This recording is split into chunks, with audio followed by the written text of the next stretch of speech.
Hi YouTube friends, it's Daniel Twain from Armchair Logic, and I just wanted to introduce you all to this incredible book called The Neville Collection by Neville Goddard.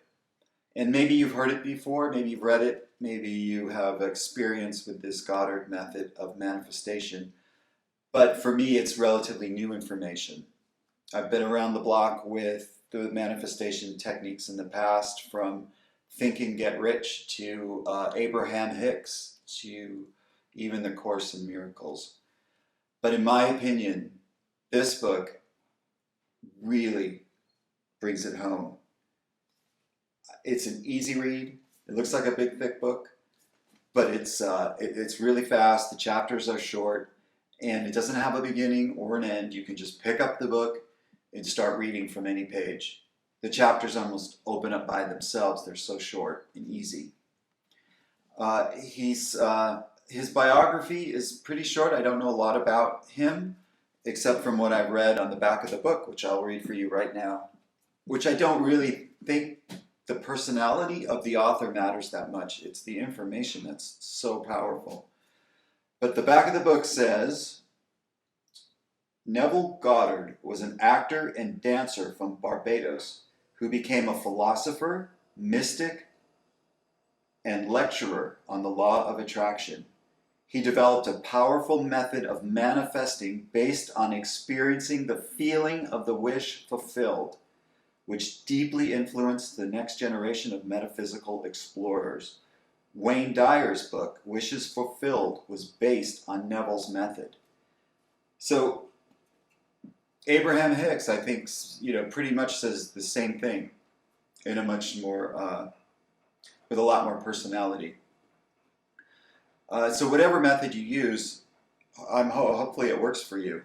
But I have found that the instructions in this book and the way it's presented are starting, let's not say how, but are starting to change my life. I've used some of the techniques. I haven't won the lottery or got a new car or bought a house, but I've tried some little things, and I was surprised how quickly and how exact they manifested into my life, just by feeling the feeling of having it already. So you get still, you close your eyes, you create what you want, and then you feel as if that thing that you desire is already yours. And even if it doesn't work, it feels so good to have that feeling. It's such a relief, even if you just use your imagination and you picture yourself in that place. It's not about affirmations. It's not about repeating, I'll get rich, I will get the new job, I will get the new job. It's not about repetition. It's about embodying the feeling of the wish that you're wishing for. So if it is a new car, you feel yourself in your new car. You have to embody it. You have to feel the feeling of being in your new car. You have to picture it in your mind, and then feel the leather, feel the new car smell, feel the steering wheel, hit the gas and go down the street. Feel the wind in your hair with the windows open. Although I don't have any hair, but you know what I mean. Just feel every aspect of being in that new car, and it feels really good just to have that experience. Even if even if you don't believe this, or even if you just give it a try, the relief you can feel from just experiencing it in your head changes your outlook. At least that's been my experience. So like I said, it's a very easy read, and I'd like to just open up to a chapter 24 called Clairvoyance, and read a piece for you that I found really interesting.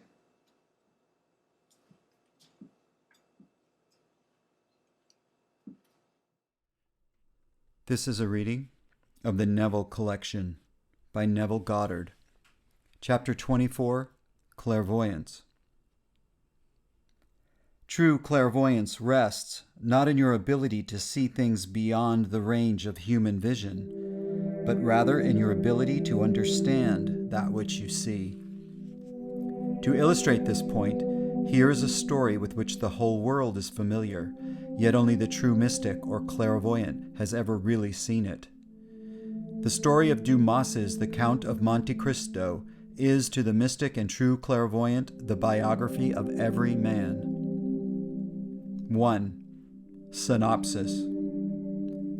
Edmond Dantes, a young sailor, finds the captain of his ship dead.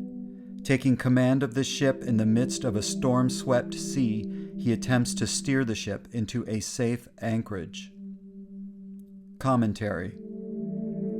Life itself is a storm-swept sea with which man wrestles as he tries to steer himself into a haven of rest. 2. Synopsis.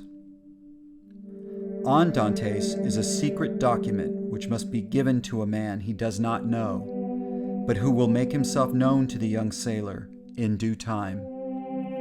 This document is a plan to set the Emperor Napoleon free from his prison on the Isle of Elba. Commentary. Within every man is the secret plan that will set free the mighty emperor within himself. 3. Synopsis. As Dantes reaches port, 3 men, who by their flattery and praise have succeeded in worming their way into the good graces of the present king, fearing any change that would alter their positions in the government, have the young mariner arrested and committed to the catacombs. Commentary. Man, in his attempt to find security in this world, is misled by the false lights of greed, vanity, and power. Most men believe that fame, great wealth, or political power would secure them against the storms of life, so they seek to acquire these as the anchors of their life, only to find that in their search for these they gradually lose the knowledge of their true being. If man places his faith in things other than himself, that in which his faith is placed will in time destroy him, at which time he will be as one imprisoned in confusion and despair. 4. Synopsis. Here in this tomb, Dantes is forgotten and left to rot. Many years pass. Then one day, Dantes, who is by this time a living skeleton, hears a knock on his wall. Answering this knock, he hears the voice of someone on the other side of the stone. In response to this voice, Dantes removes the stone and discovers an old priest who has been in prison so long that no one knows the reason for his imprisonment or the length of time he has been there. Commentary. Here, behind these walls of mental darkness, man remains in what appears to be a living death. After years of disappointment, man turns from these false friends, and he discovers within himself the Ancient One, his awareness of being, who has been buried since the day he first believed himself to be man and forgot that he was God. 5. Synopsis.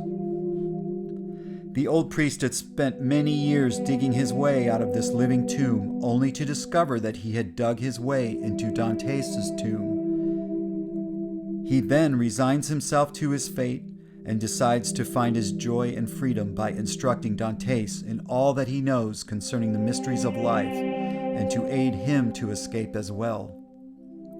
Dantes at first is impatient to acquire all this information, but the old priest, with infinite patience garnered through his long imprisonment, shows Dantes how unfit he is to receive this knowledge in his present unprepared, anxious mind. So with philosophic calm, he slowly reveals to the young man the mysteries of life and time. Commentary. This revelation is so wonderful that when man first hears it, he wants to acquire it all at once. But he finds that, after numberless years spent in the belief of being man, he has so completely forgotten his true identity that he is now incapable of absorbing this memory all at once. He also discovers that he can do so only in proportion to his letting go of all human values and opinions. 6. Synopsis. As Dantes ripens under the old priest's instructions, the old man finds himself living more and more in the consciousness of Dantes. Finally, he imparts his last bit of wisdom to Dantes, making him competent to handle positions of trust. He then tells him of an inexhaustible treasure buried on the Isle of Monte Cristo. Commentary. As man drops these cherished human values, he absorbs more and more of the light, the old priest, until finally he becomes the light and knows himself to be the Ancient One. I am the light of the world. 7. Synopsis. At this revelation, the walls of the catacomb, which separated them from the ocean above, cave in, crushing the old man to death. The guards, discovering the accident, sew the old priest's body into a sack and prepare to cast it out to sea. As they leave to get a stretcher, Dantes removes the body of the old priest and sews himself into the bag. The guards, unaware of this change of bodies and believing him to be the old man, throw Dantes into the water. Commentary. The flowing of both blood and water in the death of the old priest is comparable to the flow of blood and water from the side of Jesus as the Roman soldiers pierced him, the phenomenon which always takes place at birth, here symbolizing the birth of a higher consciousness. 8. Synopsis. Dantes frees himself from the sack, goes to the Isle of Monte Cristo, and discovers the buried treasure.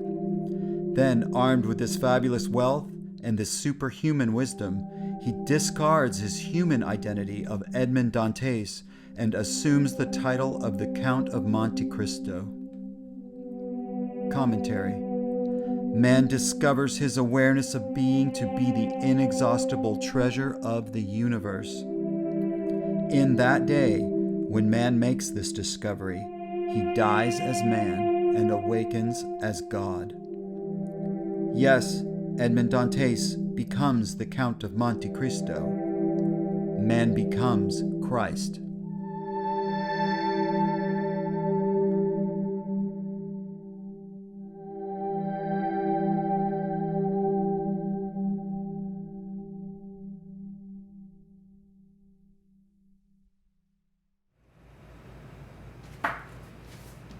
So I hope you all enjoyed this brief introduction to this incredible book.